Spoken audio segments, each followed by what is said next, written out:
বাংলাদেশে আওয়ামী লীগের আর কোনো পুনর্বাসন হবে না। একই ইতিহাস থেকে যেমন শিক্ষা নিতে হবে, ঠিক একইভাবে গত বছরের জুলাই আগস্ট আন্দোলনের গণ অভ্যুত্থানে যারা প্রাণ দিয়েছিলেন, জীবন দিয়েছিলেন, তারা কেন প্রাণ দিয়েছিলেন সেই জায়গাটাও আমাদেরকে ভুলে গেলে চলবে না।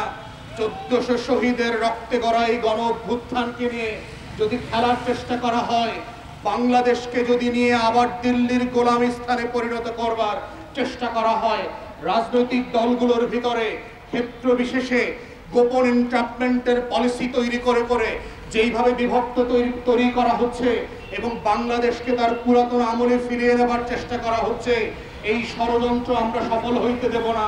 এটাই হচ্ছে 1400 শহীদের রক্তের বদলা, যে বাংলাদেশ আর তার আগের জায়গায় ফিরে যাবে না। বাংলাদেশে দিল্লির আধিপত্যবাদ আর কায়েম হতে দেওয়া হবে না। বাংলাদেশে শেখ হাসিনা আর ফিরবে না। বাংলাদেশে আওয়ামী লীগের আর কোনো পুনর্বাসন হবে না, কোনো ফর্মে। সেটা সোহেল তাজের নামেও যেমন হবে না, কোনো নামে হবে না।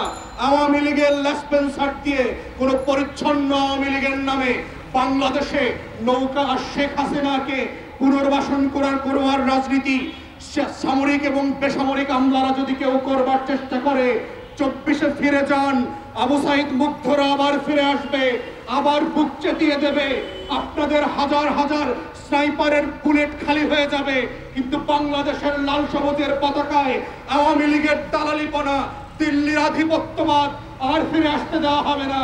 এটাই হচ্ছে বাংলাদেশে 1400 শহীদের গণ অভ্যুত্থানের প্রতি 25 বছর পরে 2025 সালে এসে আমাদের অঙ্গীকার, এবং এই অঙ্গীকারের অংশ হিসাবে আজকে এবি পার্টি এই কাফন মিছিল করে জাতিকে, দেশবাসীকে মনে করিয়ে দিতে চাচ্ছে 1400 শহীদকে যেন আমরা ভুলে না যাই। 1400 শহীদ কেন জীবন দিয়েছিলেন সেটা যেন ভুলে না যাই। কাদের কারণে 1400 মানুষ শহীদ হয়েছে, সেই আওয়ামী লীগ, শেখ হাসিনা, দিল্লি জাতীয় পার্টি, বন্দুকদর্জি থেকে শুরু করে বাংলার নব্য মির্জাফরদেরকে যেন ভুলে না যায়।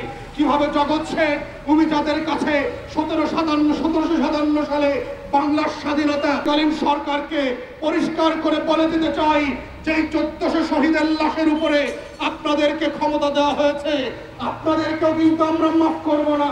যদি আপনারাও লেন্দুকদর্জি হয়ে যান, আপনারাও মির্জাফরের মতো বাংলাদেশের লাল সবুজের পতাকার সাথে গাদ্দারি করেন, 1400 শহীদের রক্তের সাথে গাদ্দারি করেন, হাসিনাকে যেভাবে এই দেশবাসী ক্ষমা করে নাই, আপনাদেরকেও ক্ষমা করবে না।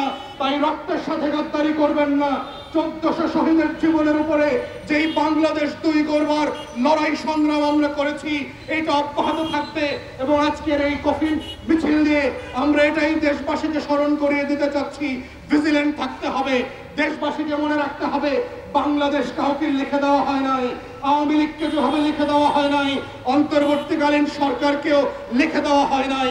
এটার একমাত্র নীতি হচ্ছে আপনারা গণ অভ্যুত্থানের পক্ষে থাকবেন, 1400 শহীদের পক্ষে থাকবেন, বাংলাদেশের পক্ষে থাকবেন।